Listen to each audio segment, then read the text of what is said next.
ఈ ఉదయమున నీవు ఎవ్వరినీ కలుసుకొనక ముందు ప్రభువును కలుసుకో.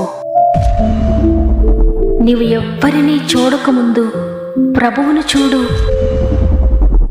నీవు ఎవ్వరితో మాట్లాడకముందు ప్రభువుతో మాట్లాడు. నీవు దేనిని వెదకకముందు ఆయన రాజ్యములో నీతిని వెదకు.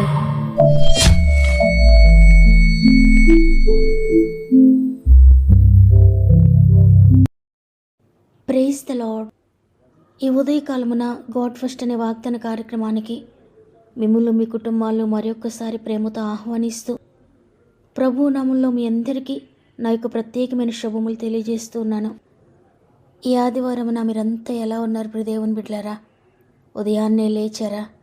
దేవుని స్తుతించారా? ఈ వారమంతా దేవుడు కాపాడినందుకు, అపాయకరమైన పరిస్థితుల నుండి విడిపించినందుకు వందనాలయ్యా. ప్రాణాపాయాల నుండి విడిపించినందుకు వందనాలయ్యా. ఈ వారమంతట్లో మీరు చేసిన అనేక కార్యం బట్టి నీకు వందనాలయ్యా అని దేవుని స్తుతించారా? నిజంగానే దేవుడు కృపచేత మనల్ని రక్షిస్తూ ఉన్నారు, మనల్ని బ్రతికిస్తూ ఉన్నారు. ఆయన కాపుదల లేకపోతే, ఆయన కృప లేకపోతే మనం ఎప్పుడూ మరుగుపడి ఉండేవారం. కానీ మనం ఇంకా మరుగుపడలేదంటే కేవలము దేవుని కృప మాత్రమే. అందువల్ల హృదయపూర్వకంగా దేవుని స్తుతిస్తూ ఈ దినాన్ని ప్రారంభించండి. మరి ముఖ్యంగా మీకు ఏమైనా ప్రార్థన అవసరతలు ఉంటే తప్పకుండా కామెంట్ ద్వారా నాకు తెలియచేయండి. భారం కలిగి మీ అందరి కొరకు ప్రార్థిస్తున్నాను. నాకెవరూ లేరు అనుకోవద్దు. మన ఆత్మీయ కుటుంబం అంతా కూడా మీ కొరకు ప్రార్థిస్తున్నారు. అయితే దేవుడు మీ సమర్పణను, మీ ప్రార్థన కోరుతున్నాడు. కాబట్టి మీరు దేవునితో సమాధాన పడండి, ప్రార్థన కంటిన్యూ చేయండి. తప్పకుండా దేవుని కృప పొందుకుంటారు. సమస్త మహిమ, ఘనత, ప్రభావములు దేవునికి చెల్లునుగాక. ఈ ఆదివారమున, ఈ పునరుత్థాన దినమున దేవుడు మనకు అనుగ్రహిస్తున్న శ్రేష్టమైన వాగ్దానం యెషయా గ్రంథము 49వ అధ్యాయము 15వ వచనము. స్త్రీ తన గర్భమున పుట్టిన బిడ్డను కరుణింపకుండా తన చంటి పిల్లను మరచునా? వారైనా మరచుదురు గాని నేను నిన్ను మరువను.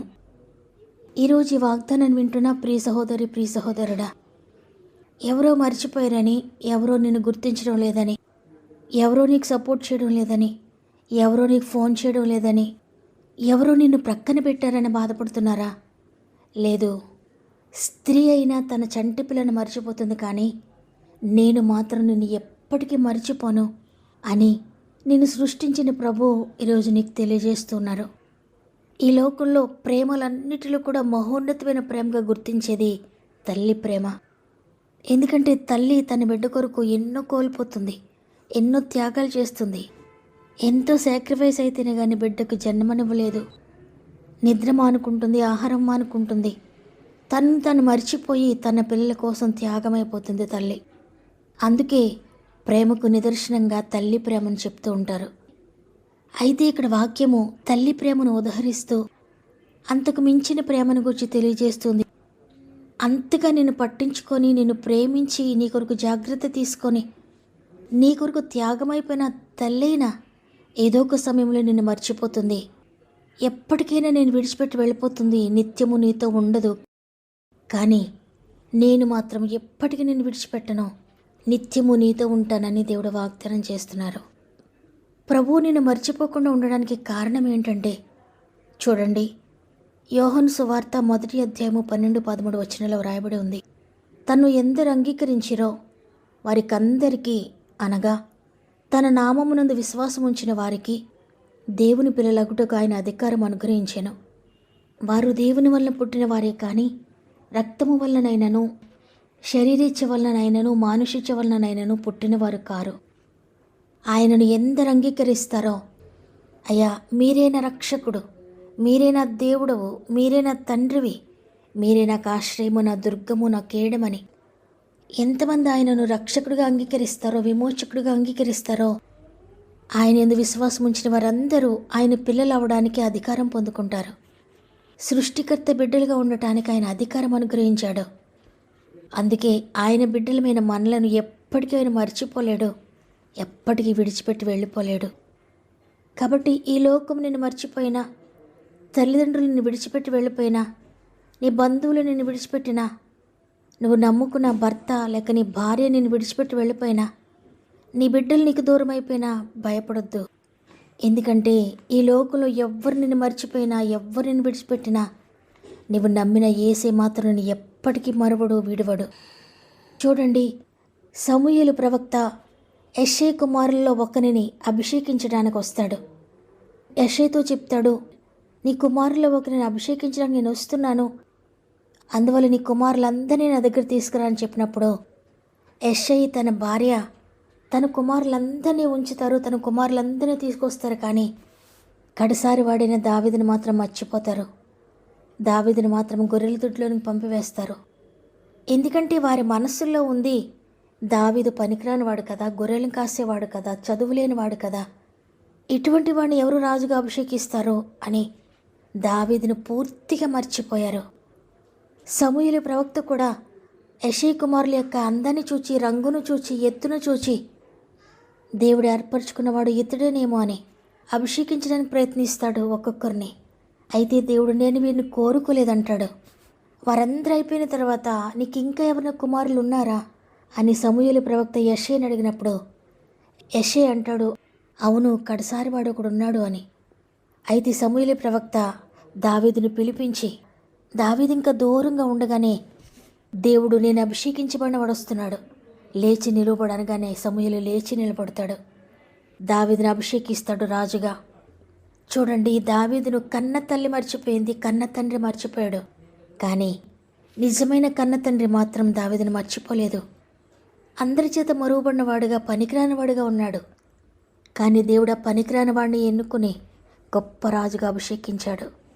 ఈరోజు ఈ మాటలు వింటున్న ప్రియ దేవుని బిడ్డలారా, మీ జీవితంలో కూడా మీరు ఎవరో మర్చిపోయారని దిగులు పడుతున్నారా? ఎవరో విడిచిపెట్టారని ఏడుస్తున్నారా? తల్లిదండ్రులు దూరమయ్యారని దుఃఖపడుతున్నారా? ఎంత మాత్రం దుఃఖపడొద్దు. కన్న తండ్రి నీకున్నాడు. ఇప్పటికైనా ఆయన నీ తండ్రిగా గుర్తించు. తల్లి మర్చినా, తండ్రి విడిచినా ఆయన మాత్రం నేను మర్చిపోడు, నేను విడిచిపెట్టడు.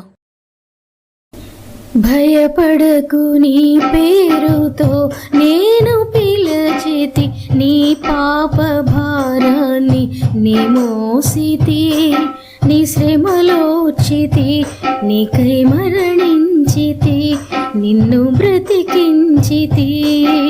స్త్రీ తన గర్భాన పుట్టిన బిడ్డను కరుణింపకుండా మరచిపోవున వారైనా మరచుదురు గాని నేను నిన్ను మరువను, నిన్ను ఎడబాయను. స్త్రీ తన గర్భాన పుట్టిన బిడ్డను కరుణింపకుండా మరచిపోవున వారైనా మరచుదురు గాని నేను నిన్ను మరువను, నిన్ను ఎడబాయను. చూడు, నా చేతిలో నేను చిక్కానుగా, ఈనాడు నీ దేవునిగా నిలిచానుగా. చూడు, నా చేతిలో నేను చిక్కానుగా, ఈనాడు నీ దేవునిగా నిలిచానుగా. నా పుత్రుడా, నా స్నేహ పుత్రుడా, నా పుత్రుడా, నా స్నేహ పుత్రుడా, మరిచావు నీవు నా దివ్య ప్రేమను, విడువలేదు నీవు నీ పాప కార్యాలు.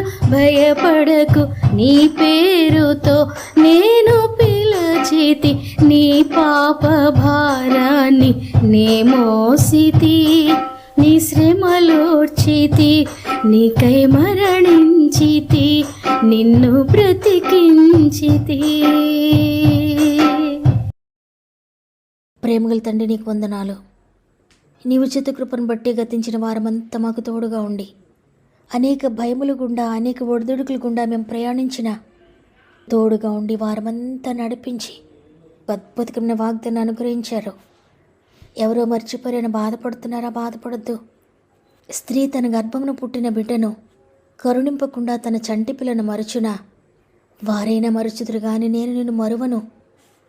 ఎందుకంటే నా అరచేతుల్లో నేను చెక్కుకున్నాను, నా చేతుల్లో ఉన్నారు మీరు. నేను డిజైన్ చేసుకున్నాను, నేను నిన్ను కన్నాను. నీ కన్న తండ్రిని నేనే, నిన్ను పుట్టించిన వాడని నేనే. నీవింకా తల్లి గర్భంలో రూపింపబడక ముందే నిన్ను నేను చూశాను.